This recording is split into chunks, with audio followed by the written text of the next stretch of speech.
पार्वती जी कहती है यदि अंतिम अवस्था तक भी इस हृदय से अगर आपको जुबान बंद कर रहना है तो परमात्मा की भक्ति में डूबे। देव ऋषि नारद महापुराण की कथा करते हैं।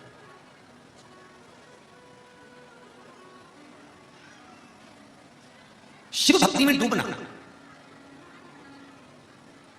शंकर भगवान का स्मरण करना, शंकर भगवान का एक लोटा जल समर्पित करना या एक बेलपत्र समर्पित करना या एक चावल का दाना समर्पित करना या एक मूंग समर्पित करना या पुष्प की एक पंखड़ी भी आप भगवान को दे रहे हो तो उसमें श्रेष्ठ।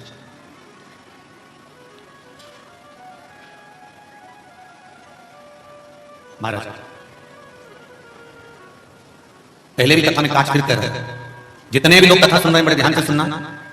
यदि हम मंदिर तक पहुंच तो गए हैं पर मंदिर में हम पूजन करने बैठ भी गए और हमारे मन के अंदर अगर थोड़ा सा भी भेद उत्पन्न हो जाता है, थोड़ा सा भी भाव गलत उत्पन्न हो जाता है तो उसका भोग भी हमको ही भोगना पड़ता। महाराज सूर्यवंश में राजा सगर हुए, जिनके घर में आगे चलकर भागीरथ बाबा हुए, 60,000 दाताओं के उद्धार के लिए गंगा जी को लेकर आए।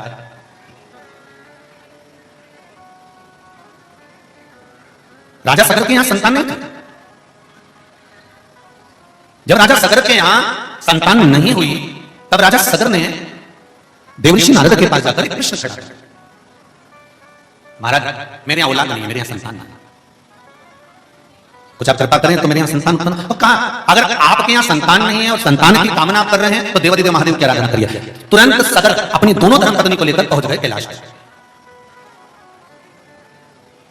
सुमति और कैशी ये राजा सगर की दो धर्मपत्नी, दोनों को लेकर कैलाश पर पहुंच गए और कैलाश पर जाकर भगवान शंकर का स्मरण राजा सगर कर रहे हैं, भगवान शंकर का स्मरण, शिव की आराधना कर रहे हैं, भगवान शंकर से विनती कर रहे हैं, निवेदन कर रहे हैं, बाबा मेरे घर में संतान का सुख नहीं है पर आप कृपा करेंगे तो संतान जरूर होगी, क्योंकि जो दुनिया में कोई नहीं कर सकता वो केवल एक कर सकता है, वो देव आदिदेव महादेव कर सकता है। हमारे शिव की आराधना कभी निष्फल नहीं होगी, उसका फल जरूर मिलता है।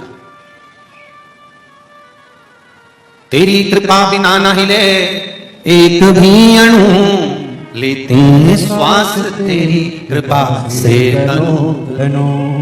हे गंगाधार मुक्ति द्वार ओमकार तू, भोले ओंकार तू, आयु शरण तिहारी शंभो तार तार तू। बखान क्या करूं मैं रातों के ढेर का, चपटी भगोत में खजाना कुबेर का। महाराज शिव जी से निवेदन करा। अब देखिए पति पत्नी से बार बार कह रहा है, चल रही है क्या कुबेरेश्वर धाम जा रहा है, पति नहीं जा रहा है तो पत्नी पति से कह रही है, सुनो आज संडे है, रविवार है। महाराज भले बोल दिया कि ऑनलाइन कथा है,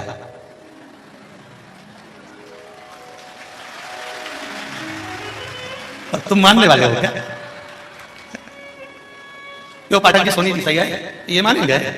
आधे तो तुम भर लाए होगे दोनों। तो सोनी परिवार और पाठक परिवार कौन पढ़ रहा है? और दोनों इंदौर के, तो मां हिलिया के नगरी वाले तुम दोनों कमाल तो जरूर करोगे, पक्का है कि चलो चले। तो ये तो पति पत्नी से कह रहा है, मैं उज्जैन जा रहा हूँ, मैं कुबेरेश्वर जा रहा हूँ, मैं बाबा के धाम जा रहा हूँ, तो चल रही है क्या? पत्नी कहे अब मैं तो अभी ना जाऊं, फिर भी पति उसको ले आया, ठीक है। अब पत्नी ने पति से कहा, सुनो जी आज रविवार मन है, चलो चलते हैं, 1 बजे से 4 बजे तक कथा आ रही है।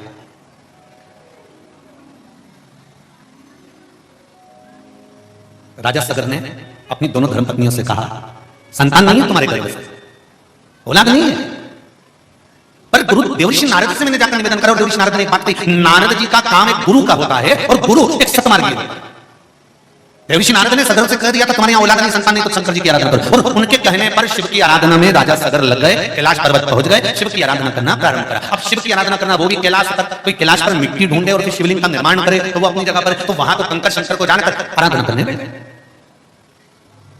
कुबेरेश्वर धाम पर अगर आप आए हैं तो यहाँ कोई मूर्ति की अभी प्राण प्रतिष्ठा नहीं हुई है, यहाँ तो निर्माण कार्य चालू है, व्यवस्थाएं भी पूर्ण नहीं है कि आपको ठहराने की व्यवस्थाएं पूर्ण दे दें या भोजन व्यवस्थाएं पूर्ण दे दें या रुकाने की व्यवस्थाएं पूर्ण हो या वाशरूम आदि की व्यवस्थाएं, कार्य चल रहा है। और चलते कार्य में ये तो बाबा का धाम है कि स्मरण करने आप आ गए और कंकर शंकर की पावन भूमि को नमन करने के लिए आप पहुंचे। आप में से कई लोग ऐसे भी होंगे जो 2-3 बार आके चले गए होंगे और कई ऐसे भी होंगे कि बाबा हर 2 महीने में यहाँ खींच के बुलाई लेता होगा, ऐसे भी बैठे हो। कितने बैठे हो? हाँ ये देखो, ये सब आते जाते ही रहते हैं, ये हो रख लो बाकी से। पहले ही मालूम था तुम सुधरने वाले नहीं, उसमें क्या।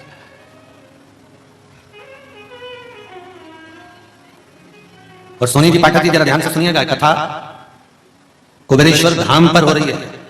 यहां पर करा गया दान पुण्य भजन कीर्तन स्मरण, ये 12 ज्योतिर्लिंग के मध्य का एक ज्योतिर्लिंग का निर्माण है महाराज जी।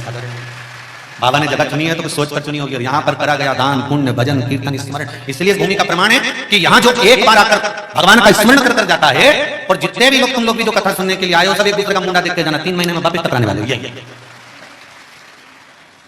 चित्त भजन स्मरण। ऑनलाइन कथा चल रही है, ध्यान रखिएगा, आना नहीं आ रहा, पर जो आ गए हो उनसे कह रहे हैं।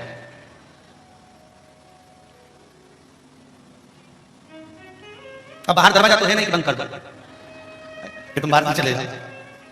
शिव जी के मंदिर में दरवाजा होता भी कहाँ है, तो खोलना ही है, किधर से भी घुस जाओ और किधर से भी निकल जाओ, मर्जी तुम्हारी है। और जितनी मस्ती से जितने आनंद से आप लोग कथा सुन रहे हैं, मेरा कुबेर भंडारी जिस अरमान से जिस भाव से आप लोग आए हैं, मेरा शंकर कंकर मेरा कुबेर भंडारी आपको 3 महीने में इसी भूमि पर वापस बुलाएगा। ये निश्चित, ये धारा ही ऐसी, इसमें कुछ चुंबक लगी है, आया तो वापस आएगा ही। निष्कपट भाव से और निष्कपट भाव से भजन करो, कीर्तन करो, स्मरण करो। पूरी भूमि पर कहीं पर भी एकांत में बैठकर एक बार 108 बार श्री शिवाय नमस्तुभ्यम धरा पर कुबेर महाराज की पावन धरा पर कहीं पर भी बैठकर विनती करें, निवेदन करें। मैंने सुना है तेरे दरबार से कोई खाली नहीं गया, 3 महीने में मैं वापिस आऊं, बस तेरे पास आकर कहकर जा रहा। जितना ऊंचा तू है उतनी ही ऊंची मेरी अभिलाषा है, वो पूरी तुझे ही करना है, कोई दूसरा नहीं करेगा। बस सारे देवताओं में सबसे ज्यादा ऊंचा बैठता है कैलाश पर, और जो ज्यादा ऊंचा बैठता है वो ज्यादा ऊंचा सुनता है। कोई पानी की टंकी पे चढ़ा है और तुम नीचे से कह रहे कल्लू, अरे कल्लू, तो कल्लू सुनेगा? तुम्हें जम के चिल्लाना, कल्लू। उसने सुना तब वो बोला क्या है, फिर तुम नीचे से उसको सूचना दोगे। उसी तरह मेरा देवाधिदेव महादेव भी कैलाश पर बैठता है, थोड़ा ऊंचा बैठता है। तो जितनी ऊंचाई पे चढ़ते चले जाते हो तुम, फ्लाइट में बैठकर कहीं का सफर करना, धीरे धीरे तुम्हारा कान जितने जितने ऊंचे पे चढ़ते जाओगे, ऊपर चढ़ता जाएगा, हवा धीमी होती चली जाएगी। पड़ोस में बैठी जगदम्बा वो भी कहेगी क्या है, तो जितने ऊपर चले जाते हैं ऊंचाई की ओर, कैलाश की ओर बढ़ते बढ़ते आवाज गायब हो जाती है। शिव ऊंचा सा, इसलिए शंकर भगवान के जितने भक्त तुमने उज्जैन में देखेंगे, महाकाल बाबा के दर्शन करने आते होंगे या ओंकारेश्वर जाते होंगे, जिस भी शिव मंदिर में, तुम्हारे इंदौर के मंदिर में देखना, तुम जहां से आए वहां के मंदिर में जितने शंकर जी के भक्त मिलेंगे सब आड़े तेरे जैसे शंकर जी के सामने जाएंगे चिल्ला देंगे। कब चिल्लाएंगे भरोसा भी नहीं, तुम तो पूजा नहीं कर रहे, तुम पीछे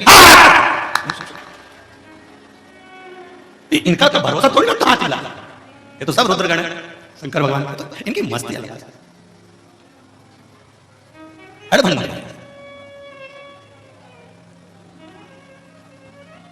महाराज राजा सगर से कहा, देवर्षि नारद ने आप जाकर शिव की आराधना करो। राजा सगर को, और सगर जी पहुंचकर भगवान शंकर की आराधना में लगा। इनकी तो दोनों धर्म पत्नियां थी, थोड़ा अभिमान ज्यादा, अहंकार बहुत। और क्या मान करे रे काया, एक आया माटी ले जाए नाम।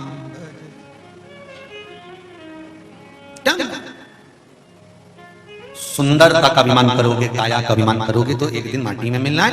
धन और वैभव का अभिमान करोगे, सत्ता का अभिमान करोगे, धन का अभिमान करोगे तो वो भी एक दिन मिल जाना है। कितना कितना वैभव कहां जाता है किसको मालूम। एक काम श्रेष्ठ है, मेरे बाबा तेरी नौकरी सबसे बढ़िया है, सबसे तेरे दरवाजे की चाकरी सबसे बढ़िया है, सबसे सर्वश्रेष्ठ है। महाराज भगवान के चरणारविंद का स्मरण, भगवान के चरणों की पूजन श्रेष्ठ है।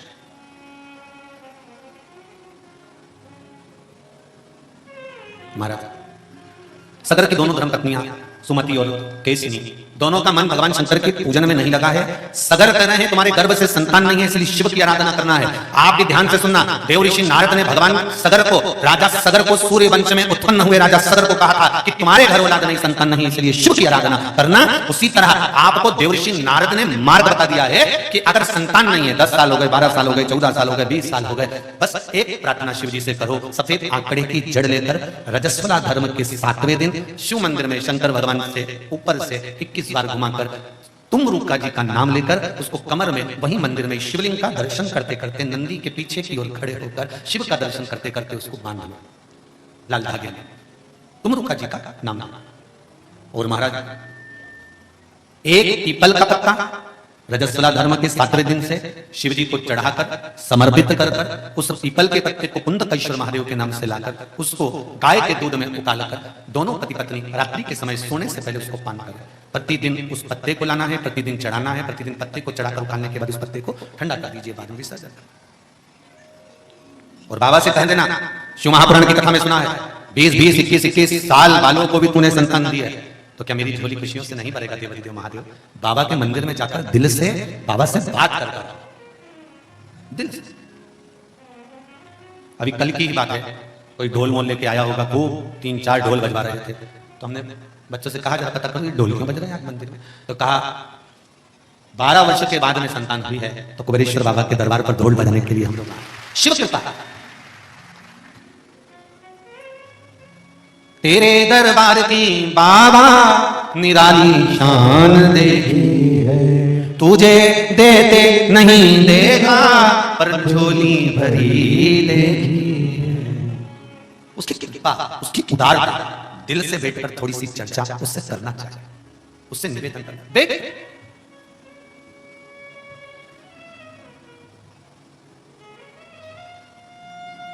जितने भी लोग कथा सुन रहे हैं ना आस्था पर या फेसबुक यूट्यूब पर या यहाँ बैठकर सुन रहे हैं, हमें डबल फायदा है। एक तो कुबेरेश्वर बाबा की धरा से कथा सुन रहे हो, ऊपर से शिव महापुराण की कथा सुन रहे हो, तो ये डबल फायदा है, तुम्हारा जीवन का आनंद पा रहा है, ये सुख का।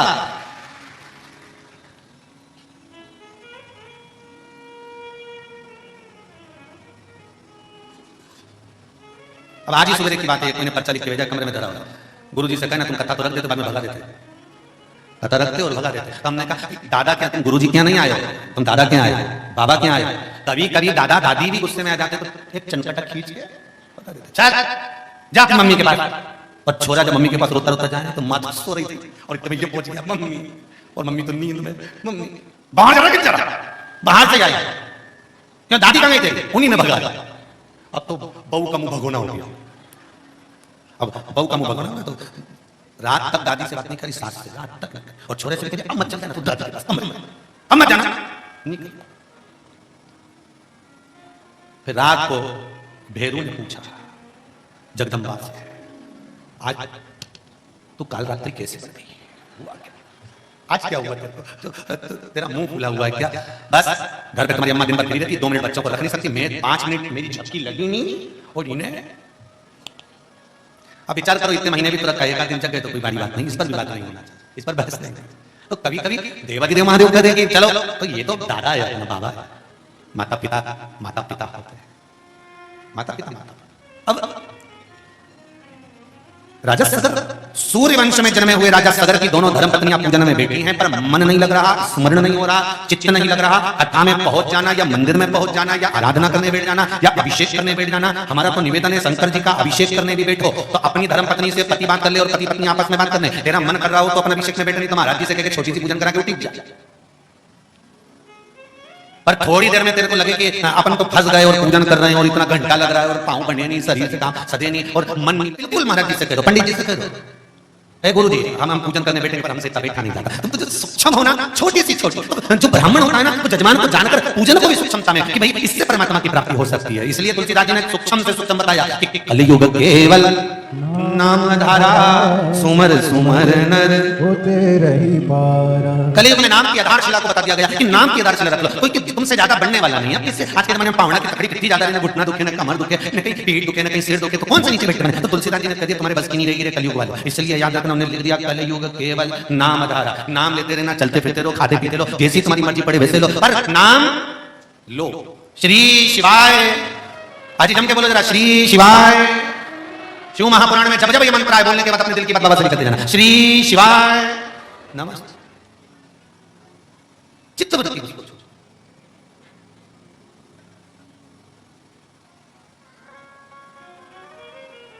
महाराज, पत्नियों का मन नहीं था शिवाराधना का, और जब पत्नियों का मन नहीं था ना शिवाराधना का, बेटी जरूर है, सगर के साथ बेटी है, आराधना भी हो रही है, पर दोनों में इतना अभिमान लगा हुआ था कि दिल नहीं लगा, मन नहीं लगा। आखिरी में शंकर भगवान जब प्रकट नहीं हुए तो राजा सगर ने सोच लिया कि अपने प्राण भी त्याग दूंगा।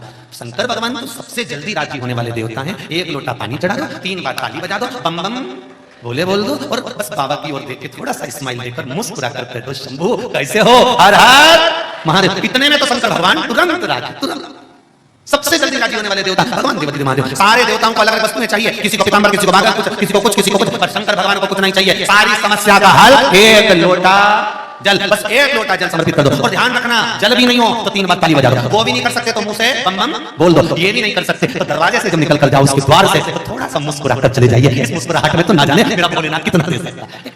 एक जरा सी मुस्कुराहट तो मोबाइल दिला देती है नया। एक जरा सी मुस्कुराहट, बस वो मुस्काए, इतने में तो ये घायल हो गया और इन्हें कह दिया बस मोबाइल तो उन्हें दिला दिया। अब तुम सोचो जब ये एक मुस्कुराहट में मोबाइल दिला दे तो मेरा देव महादेव तो ना जाने क्या क्या दिला दे। तो मुस्कुराओ तो सही, जीवन का सार तत्व है। वो योगपीठ में बैठकर बाबा रामदेव जी महाराज रोज सवेरे सवेरे काम जरूर कराते हैं कि हंसो जिंदगी में, क्योंकि हंसना केवल मनुष्य को दिया है। कभी कुत्ते को हंसता हुआ देखा है? चींटी को? कभी झिंगुर मुस्कुराया? जुआ नहीं, कभी जुआ हंसा हो, झिंगुर मुस्कुराया हो, कभी खटमल के देखिए आदमी ने स्माइल दी है तो ऐसा हो जाए तो ये स्माइल जो है ना, ये प्रसन्नता जो है ना, ये मुस्कुराहट जो है ना, ये हंसी जो है ना, ये किसी को नहीं दी मेरे देव महादेव ने। अगर मुस्कुराहट दी है तो केवल मनुष्य को दी है कि मुस्कुरा लो, दुनिया का सारा काम हो जाएगा। आप मुस्कुराओ तो सही, पर वही नहीं हो महाराज। मुसद्दीलाल जैसा मुंडा सास क्या चाहती है बहू से? बोलो जी जी जी, जितनी बेटी है, जितनी डोकरियन बेटी है ना, जी जी की बहू आ गई। अभी हमारी तो नहीं आई, पर तो तुम्हारी। सास क्या चाहती है बहू से? सास बहू को रकम देती है, कपड़े दिलाती है, सामान दिलाती है, अच्छी से अच्छी शादी करती है, बेटी बनाकर घर में लेकर आती है। क्या चाहती है सास बहू से? केवल एक बात चाहती है कि तेरे चेहरे पर प्रसन्नता आ, मुस्कुरा, अच्छे से रहे। पर वो एक ही काम नहीं कर पाती है, जब रेनी तब एसी रहे जैसे एक पारा बढ़ा है। अब चाहिए कैसे? केवल मुस्कुरा। बाप को बेटे से क्या चाहिए? एक पिता बेटे से क्या कामना करता है? बाप बेटे से केवल एक कामना करता है कि जितनी नम्रता तेरे पिता में है, बस वाणी में उतनी नम्रता लेकर आ जा, किसी से अड़ा टेढ़ा मत बोल। और बेटा जरा जरा से घर में क्रोध करता है, जरा जरा से घर में गुस्सा करता है, मैं बोल रहा हूं ना, बस मैंने बोल दिया ना, बस मैं बोल रहा हूं ना, बस मैंने नहीं। बाप जैसी, पिता जैसी नम्रता पुत्र में होना। अभिमान का त्याग करता है, नम्रता का बल बल होना चाहिए। राजा सगर की दोनों धर्म पत्नियों का चित्तवृत्ति मन नहीं लगा। शिव जी प्रकट नहीं हुए। क्यों नहीं हुए? क्योंकि जब तक इनका मन नहीं लगे तो मैं प्रकट कैसे हूं? भगवान कब सुनता है? जब आपका हृदय परमात्मा में लगा होता है। जब दिल परमात्मा से लग गया, भगवान से लग गया, तो भगवान क्यों ना सुने? दिल की आवाज क्या होती है? कभी प्रैक्टिकल कर देखना। तुम किसी को दिल से याद करना, दिल से। तुम्हारे यहाँ मामा मौसी काका काकी, जिसको तुम स्नेह बस देते हो, जिससे तुम स्नेह रखते हो, उसको एक बार दिल से याद करना। ना मोबाइल लगाना, ना फोन लगाना, केवल दिल से याद करना। जिसको तुमने दिल से याद करा, ये निश्चित है 2 या 3 दिन के अंदर या तो थ्रू आ जाएगा, या उसकी खबर आ जाएगी, या उसका मोबाइल आ जाएगा। तुम मत लगाना। दिल का अटैचमेंट, दिल से जो स्नेह जोड़ा जाता है, उसका एक आनंद दूसरा, दिल से जोड़ा।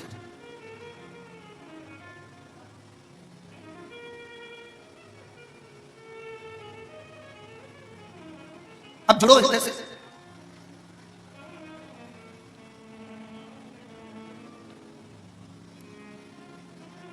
महाराज शिवजी इंतजार में हैं कि सुमति और केशनी राजा सगर की धर्म पत्नियां मेरी आराधना में डूबी हुई हैं, पति के साथ बैठी हुई हैं, बैठी जरूर हैं, पूजन जरूर कर रही हैं, पर मन नहीं लगा। मन लग जाए तो मैं इनको मिलूं, मुझे मिलने में देंगे। सगर की दोनों धर्म पत्नियों का मन नहीं लगा। राजा सगर अपने प्राण त्यागने को तैयार हो गया। तब मेरे देवादिदेव महादेव को ठीक नहीं लगा। शिवजी प्रकट हो गए।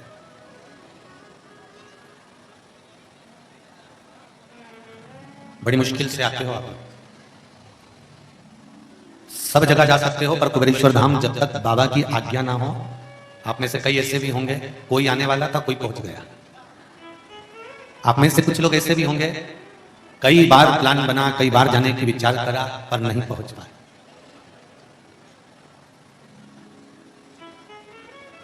बहुत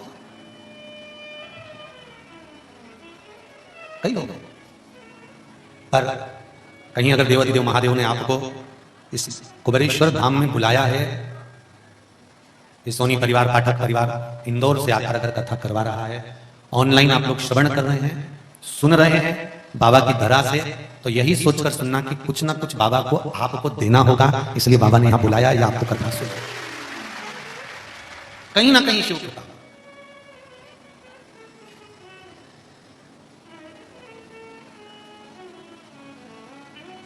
पाठक जी, सोनी जी, ऑनलाइन कथा के लिए रजिस्टर में आप नाम देखिएगा, लिस्ट चढ़ी हुई है कि जब भी हो तो ऑनलाइन कथा के लिए सूचना दें। पर बाहर की कथाएं इतनी रहती है कि यजमान परिवार कुबेरेश्वर धाम पर रुकने ही नहीं देते। वो तो कहीं बाबा की कृपा ही समझना और आपके पूर्वजों का आशीर्वाद ही समझना जो ऑनलाइन कथा का क्रम आप लोग श्रवण कर रहे हैं। ये शिव कृपा बिना नहीं हो सकती।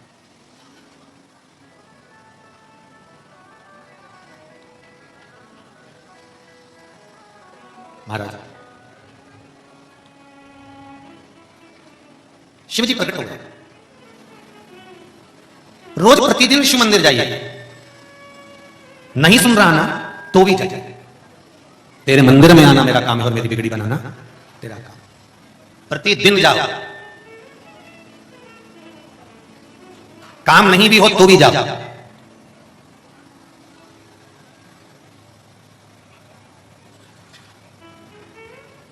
उसके दरवाजे जाते हुए दिल से रिझाना। शिवजी प्रकट भी हो गए। राजा सगर ने कहा प्रभु बहुत समय के बाद प्रकट हुए, मैंने कितनी तप साधना करी, मैंने कितना व्रत कितना उपास किया। जैसे बहन जी ने लिखा कि एक बार पशुपति व्रत करा नहीं हुआ, विश्वास नहीं टूटने दिया, भरोसा मत डिगने देना। अगर भरोसा नहीं डिगा तो ये विश्वास मानना कि अगर एक बार के पशुपति व्रत में या 1 महीने तक मंदिर जाने से 2 महीने मंदिर जाने से भी काम ना हो, उसका दरवाजा मत छोड़ना। चाहे दुनिया के लोग कहें तुम इधर चले जाओ, उधर चले जाओ, वहां चले जाओ, नहीं। बड़ी मुश्किल से शिव का द्वार मिला है, शंकर का दरवाजा मिला है। ब्रह्मा ब्रह्म लोक में रहते हैं, भगवान विष्णु वैकुंठ में रहते हैं और मृत्यु लोक का देवता आज समझ में आया कि वो महादेव है। मैं कैसे छोड़ दूं उसको, कैसे छोड़ूं? और जब मृत्यु लोक का देव मुझे समझ में आ गया, एक बार मैंने जान लिया कि मृत्यु लोक का देव अधिदेव महादेव है, तो फिर कैसे कैसे? एक माता जी ने पत्र में लिखा है, सबने कह दिया था, डॉक्टर ने कह दिया था कि तुम्हारी बहू को संतान नहीं होगी। जिसने पत्र लिखा वो पत्र ढूंढना, जिसने पत्र लिखा हो कि बहू को संतान नहीं होगी, लिख दिया था, बता दिया था, कह दिया था। फिर सफेद आंकड़े का प्रयोग करा, शिव की भक्ति करी, पशुपति व्रत करा और घर में एक बेटी का जन्म हुआ। जिसने पत्र लिखा हो उसने हाथ उठा लेना, जिसने भी लिखा था। जिसने लिखा हो अगर बेटी हो कहा, फिर पत्र लिखा और पुत्री का जन्म, तो महाराज वो लेख को भी पलट देता, उसकी कृपा। पर एक बात याद रखना, जन्म मरण और परण ये 3 मेरे देवाधिदेव महादेव के हाथ में है। जब उसको जन्म देना होगा तभी देगा। मृत्यु निश्चित है, किसको कब मरना है, कहां मरना है, कैसे मरना है, यह भी उसने निश्चित कर रखा है। कोई बच्चा नहीं पाएगा। राजा परीक्षित की मृत्यु निश्चित थी सर्प से डसने की, तो अनार का जो रस जा रहा था, जूस जा रहा था, उसकी पैंडी में गिलास में चिपक कर तक नागंगा चले गया था, मृत्यु हुई। ये निश्चित है। मौत अगर लिख दी है तो उसको कोई टाल नहीं सकता, निश्चित है। परण विवाह शादी आप कितना भी प्रयास कर लो, जब तक वो बंधन नहीं बांधेगा तब तक बंधने वाले नहीं हो। बांधेगा तब बंधन। पर एक काम करना, धर्म के पथ पर चलना और कर्म करने में पीछे मत हटना। ये शिव महापुराण की आज की कथा कर रही है। धर्म मार्ग बताएगा कि ऐसे जाना है, बेलपत्री चढ़ाना है, शिव पर जल चढ़ाना है, भजन करना है, कीर्तन करना है, शिव मंदिर जाना है, प्रणाम करना है, नमन करना है। पर कर्म तुम्हें करना पड़ेगा। कोई परसा हुआ भोजन तुमको लाकर नहीं देगा। यहाँ कुबेरेश्वर धाम में तो अगर भोजन भी बनकर आता है तो सामने रखकर दे दिया जाता, कहा जाता अपनी अपनी थाली खुद मांझो रे। थाली क्यों मंजवाई जाती है? क्या कुबेरेश्वर धाम में तो बर्तन मांजने वाले नहीं रख सकते? उसका कारण है कि इस धाम में आए हो तो तुम्हारा अभिमान नीचे पानी में धुल जाना चाहिए, अहंकार थाली की तरह साफ हो जाना चाहिए कि मैं कुछ नहीं, मेरी सांसदता होगी, मेरे घर में पत्नी थाली उठाकर ले जाएगी, पत्नी थाली धोगी, पत्नी लेकर जाएगी, गिलास पत्नी उठाकर ले जाएगी। ये तुम्हारा अहंकार, तुम्हारी अभिमानता तुम्हारे घर में चलती है। और बाबा के दरबार में तो बाबा की सत्ता चलती है। यहाँ सब एक समान है, यहाँ पर कोई भेद नहीं। उसके लाखों दीवाने बड़े से बड़े उसके चरणों में कंकड़ माटी से पड़े। घर का भोजन वीआईपी भोजन, पर आश्रम का या कुबेरेश्वर बाबा का जो भोजन हो, अभी आप लोग खिचड़ी प्रसाद लेंगे या जो भी प्रसाद लेंगे, ये इसमें नमक है कि नहीं, मिर्ची है कि नहीं, पर इतना जरूर है कि उसमें बाबा का प्रसाद है, खा लिए तो ना जाने कितनी बीमारी से दूर होते चलेगा। शिव की कृपा, ये शिव का अनुमोदन, शिव का आनंद है, उसमें कुछ नहीं है। पर प्रसाद